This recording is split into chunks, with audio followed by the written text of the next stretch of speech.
Hello రాజు గారు. Hello అండి. ఈ రోజు ఏం వంట చేస్తున్నారు? గుమగుమల్లో క్యాబేజ్ పెసల కూర చేస్తున్నాను. క్యాబేజ్ పెసలు, పొట్టు పెసల, పొట్టు పెసలతో చేస్తున్నాను. కాంబినేషన్ బాగుంటుంది. ఇది రెండిట్లో కూడా తీసుకోవచ్చు. రైస్ తో బాగుంటుంది, అలాగే రోటీస్ తో కూడా చాలా బాగుంటుంది. ఓకే, మరి క్యాబేజ్ పెసల కూర కావాల్సిన పదార్థాలు ఏంటో చూద్దాం. క్యాబేజ్ పెసల కూర తయారు చేయడానికి కావాల్సిన పదార్థాలు: తరిగిన క్యాబేజ్ 1 కప్పు, ఉడికించిన పెసలు 1 కప్పు, తరిగిన టొమాటోలు 2, తరిగిన ఉల్లిపాయ 1, తరిగిన పచ్చిమిరపకాయలు 2, అల్లం వెల్లుల్లి పేస్ట్ 1 టీ స్పూన్, ఉప్పు తగినంత, కారం తగినంత, పసుపు చిటికెడు, కొత్తిమీర కొద్దిగా, జీలకర్ర 1 టీ స్పూన్, ధనియాల పొడి 1 టీ స్పూన్, నూనె 3 టేబుల్ స్పూన్లు, కరివేపాకు 2 రెమ్మలు. ఓకే, మరి కావాల్సిన పదార్థాలన్నీ చూసారు కదా, స్టార్ట్ చేద్దామా రాజు గారు?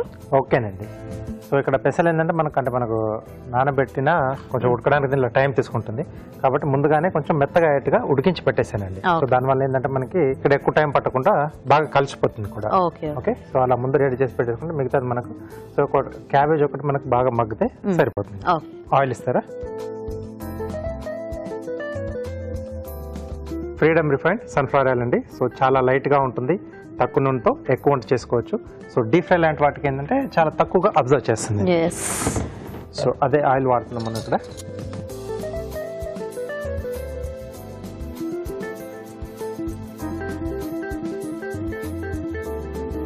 సో నూనె కొంచెం వేడెక్కిన తర్వాత కొద్దిగా జీలకర్ర. సో ఇది మనకి కొంచెం దగ్గరికి ముద్దుకూర టైప్ లోనే వస్తుందా రాజు గారు? సో మన ఇష్టం అండి. కొంచెం గ్రేవీ కావాలనుకుంటే కూడా గ్రేవీలా కూడా చేసుకోవచ్చు. సో పెసలు కూడా ఉన్నాయి కదా, సో దాన్ని కొద్దిగా మెదిపి మనం అలా వేసేసుకుంటే కొంచెం ఆ గ్రేవీలా వస్తుంది. మామూలుగా కాబూలి శనగలు, తర్వాత రాజ్మా లాంటి వాటిలో మనం వేసుకుంటాం కదా బేస్, అలా కూడా దీంట్లో కావాల్సి యాడ్ చేసుకోవచ్చు. ఉల్లిపాయ ముక్కలండి, అలాగే పచ్చిమిరపకాయలు, సో ఇది కొంచెం వేగుతున్నప్పుడే కొద్దిగా అల్లం వెల్లుల్లి పేస్ట్, కొద్దిగా కరివేపాకు. సో ఇది కొంచెం వేగిపోయింది. దీంట్లో చిన్న చిన్న ముక్కలు కట్ చేసుకున్న క్యాబేజ్,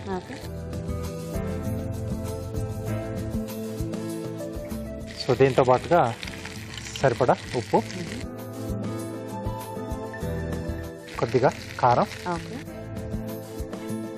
కొద్దిగా పసుపు. సో మనం క్యాబేజ్ కూడా ఇంకా ఉడికించేసి వేసుకుంటే మనకి ఇంకా ఫాస్ట్ గా అయిపోతుంది. ఇంకా ఫాస్ట్ గా అయిపోతుంది. అంటే కొంతమందికి క్యాబేజ్ స్మెల్ కొంచెం నచ్చదు కదా ఎక్కువ, అలాంటి వాళ్ళు కొద్దిగా ఉడికిచ్చేసి ఆ వాటర్ తీసేసి యాడ్ చేసుకుంటే ఇలా ఫ్రై చేసేసుకుంటే అన్ని యాడ్ చేసుకుంటే ఫాస్ట్ గా అయిపోతుంది. జస్ట్ ఆ పోపు వేసేసుకుని టొమాటో ముక్కలు కొంచెం మగ్గితే మనకు సరిపోతుంది. సో మూత పెట్టేసి కొంచెం మనకి ఈ ముక్కలు మగ్గితే మనం టొమాటో ముక్కలు యాడ్ చేసుకోవాలి. ఓకే రాజు గారు. ఓకే, ఇక్కడ మరి క్యాబేజ్ మగ్గుతూ ఉంటుంది. ఇలాగ మనం చిట్కా చూద్దాం. ఇప్పుడు మీకోసం మొదటి చిట్కా. మామూలుగా ఇంట్లో పెద్దవాళ్ళు పిల్లలకు నలుగు పెట్టి స్నానం చేయిస్తూ ఉంటారు కదండి. ఇలా స్నానం చేయించేటప్పుడు ఆ నలుగు పిండిలో కొద్దిగా ఆలివ్ ఆయిల్ కూడా వేసుకుని నలుగు పెట్టి స్నానం చేయించినట్లయితే స్కిన్ మరింత కాంతివంతంగా ఉంటుంది. ఓకే, మరి చిట్కా చూసేస్తారు కదా, చూద్దామా రాజు గారు?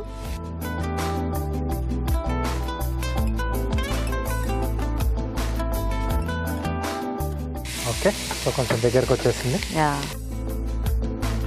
క్యాబేజ్ కూడా కొంచెం సన్నగా అలా తరుక్కుంటే మనకి ఫాస్ట్ గానే ఉడికిపోతుంది. ఫాస్ట్ గానే, ఎందుకంటే అది లేయర్స్ గానే ఉంటుంది, ఈజీగానే అయిపోతుంది. సో టొమాటో ముక్కలండి. ఓకే, సో కాకపోతే కొంతమంది దాన్ని ఎడాపెడా ఎటు పడితే అలా కట్ చేసేస్తూ ఉంటారు. ఈవెన్ గా చేసుకుంటే ఏంటంటే మనకు ఎట్ ఎ టైం మొత్తంగా ఒకేసారి కుక్ అయిపోతుంది. అండ్ లుక్ కూడా కొంచెం బాగుంటుంది. చాలా మంది ఎలా చేసినా పర్లేదు కదా, చివరాగా తినేదే కదా, అలా ఆ ఉద్దేశంతో అలా ఉంటారు. బట్ మనం తినేదైనా కొంచెం తినే ముందు కంటికి ఇంపుగా కనిపిస్తే బాగుంటుంది. సో యూజువల్ గా క్యాబేజ్ టమాటో కూడా అంటే రెగ్యులర్ గా చేసే కాంబినేషన్ కదా. సో దాంట్లో మనం అప్పుడప్పుడు కొంచెం ఇట్లా ఏమన్నా పప్పులు అవి మార్చి వేస్తూ ఉంటే ఆ టేస్ట్ అనేది మనకు కొంచెం డిఫరెంట్ గా వస్తుంది. దీంట్లోనే బంగాళదుంపలు కూడా యాడ్ చేసుకోవచ్చు, అది కూడా బాగుంటుంది. కొంతమంది చేసుకుంటూ ఉంటారు. సో ఈజీగా కూడా అయిపోతుంది. కొంచెం పోపు వేసేసి ఇవన్నీ మనకు కూడా మనం యాడ్ చేసేసి కుక్కర్ లో పెట్టేసిన ఒక 2 విజిల్లలో ఫాస్ట్ గా అయిపోతుంది. సో అప్పుడైతే పెసలు కూడా మనము నానబెట్టినవి వేసేయచ్చేమో కదా, ఫాస్ట్ గానే అయిపోతుంది, కలిసిపోతాయి దాంట్లో శుభ్రంగా. ఓకే, సో టమాటో ముక్కలు కూడా కొంచెం మగ్గిపోయాయండి. దీంట్లో కొద్దిగా ధనియాల పొడి, అలాగే మనం ముందుగా ఉడికించి పెట్టేసుకున్న పెసలు.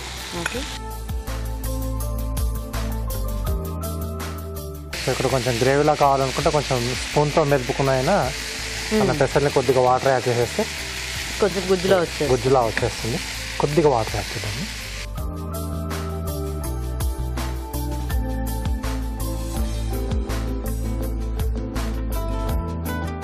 సో యూజువల్గా కొంచెం రెగ్యులర్ వంటల్లో ఇట్లాంటివి యాడ్ చేసుకుంటే కూడా మనకి హెల్త్ వైజ్గా కూడా బాగుంటుంది. కొంచెం డిఫరెంట్ అంటే ఆ వెరైటీ తిన్నట్టుగా ఉంటుంది, రెగ్యులర్ ఒకే వెరైటీలా కాకుండా.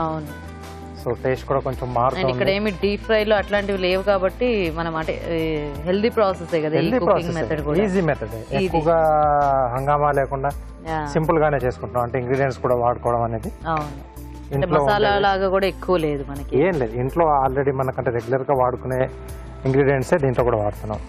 సో కొద్దిగా కొత్తిమీర,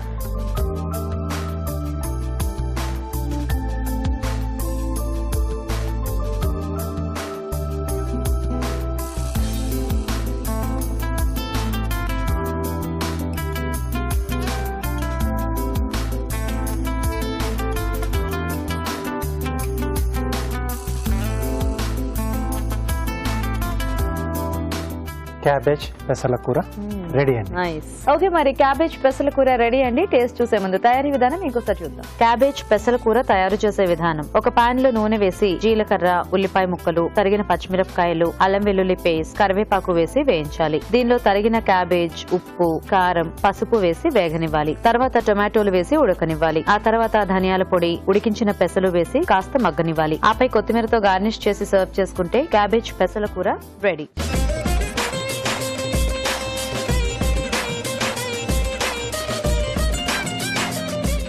ఓకే అండి, మరి తయారీ విధానం చూసారు కదా. సో టేస్ట్ చూద్దామా రాజు గారు? ఓకేనండి.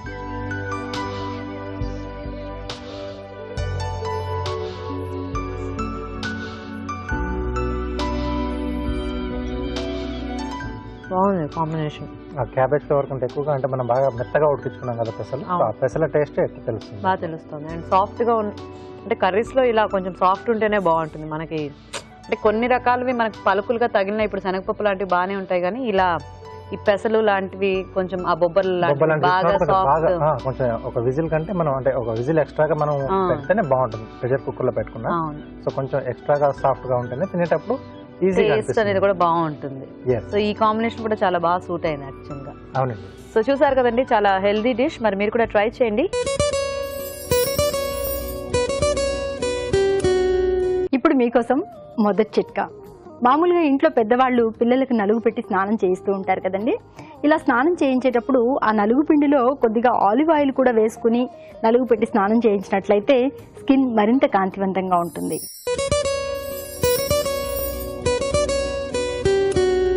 కొంతమంది స్కిన్ చూస్తే చాలా కాంతివంతంగా ఆరోగ్యంగా కనిపిస్తూ ఉంటుంది, అలాగే జుట్టు కూడా బాగా హెల్తీగా ఉంటుంది. అసలు వీళ్ళు ఏం చేస్తారు, ఇంత బాగున్నారే అని అనుకుంటూ ఉంటాం కదా. ఈ చిట్కా ఫాలో అవ్వండి, మీరు కూడా అలాగే తయారవ్వచ్చు. ఏం లేదండి, తాజా ఆకుకూరలు, కూరగాయలు మన ఆహారంలో భాగం చేసుకోవాలి. అలాగే ఫ్రెష్ ఫ్రూట్స్ తింటూ ఉండాలి. సీజనల్గా దొరికే ఫ్రూట్స్ తింటూ ఉంటే కూడా మంచిది. ఇంకా కొద్దిపాటి వ్యాయామమైన అలవాటు చేసుకున్నట్లయితే మన స్కిన్, హెయిర్ కూడా ఆరోగ్యంగా ఉంటుంది.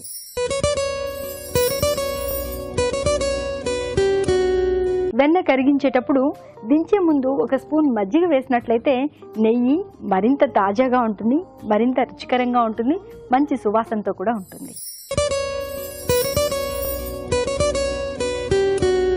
వేసవికాలంలో చెమట ఎక్కువగా పట్టి అది చర్మంలో ఇంకిపోవడం వల్ల చెమటకాయలు వచ్చేస్తూ ఉంటాయి. పిల్లలు, పెద్దలు అందరూ కూడా చెమటకాయలతో బాధపడుతూ ఉంటారు. పిల్లలైతే మరీ ఎక్కువగా ఇబ్బంది పడుతూ ఉంటారు. మరి చెమటకాయల నుంచి ఉపశమనం కోసం ఈ చిట్కా ఫాలో అవ్వండి.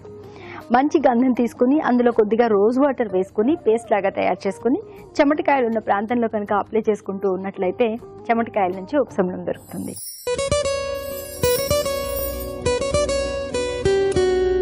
ఇప్పుడు మీకోసం మరో చిట్కా. ప్రమాదవశాత్తు కొన్నిసార్లు కాలిన గాయాలైపోతూ ఉంటాయి. ఇలాంటప్పుడు ప్రథమ చికిత్సగా వెంటనే బర్నాలు రాసుకుంటూ ఉంటాం కదా.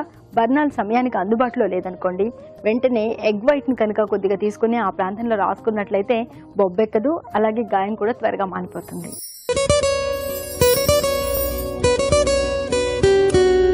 ఒక్కోసారి మనకు బాగా అలసిపోయినట్లు అనిపిస్తూ ఉంటుంది, ఒంట్లో శక్తి అంతా లాగేసినట్టు చాలా నీరసంగా అనిపిస్తూ ఉంటుంది. ఇలాంటప్పుడు వెంటనే రిలీఫ్ దొరకాలి అంటే ఒక అరటిపండు కనుక తిన్నట్లయితే వెంటనే తగిన శక్తి లభిస్తుంది, మన పనులు మనం చేసుకోవచ్చు.